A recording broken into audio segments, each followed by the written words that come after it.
J.B. Hollier made 3 back-to-back trips to the U.S. Virgin Islands in the wake of Hurricanes Irma and Maria. In our view, is the U.S. Virgin Islands just fell off the map. Nobody is really helping them. After his first supply drop to St. Thomas, J.B. received a phone call while he was still on the runway here in St. Mary's County. A fellow by the name of Tim Duncan. You may know that name from basketball. He played for the Spurs. Duncan was born and raised in St. Croix, and he is a huge supporter of helping the U.S. Virgin Islands. Duncan collected 300,000 pounds of supplies at the port of San Antonio, but he had no way of getting the supplies to the islands. We said, well, we can help you make a dent in that. We can carry 5,000. And they said, anything, we can't get a plane. FEMA takes every aircraft we've been able to schedule.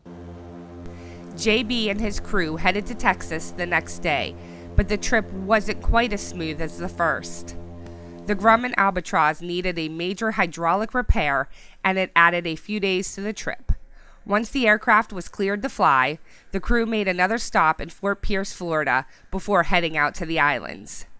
When the crew arrived on the island, JB's phone was ringing again with someone else looking for help. Don Lowe, a real estate developer in the U.S. Virgin Islands, also had a large donation. And they said, well, we'll drive them to Fort Pierce for you if you'll take one more run. The crew headed back to Fort Pierce and spent all evening loading the aircraft again. We had a great crew, and the people we've met have been astonishing. Once the supplies were loaded, JB noted the aircraft had room for more supplies.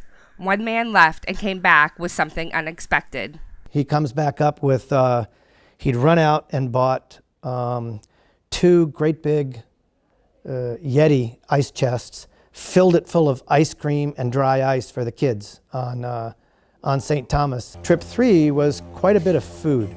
We had a lot of food on that trip. We had a lot of generators and chainsaws and tarps. We had no medical supplies on trip 3.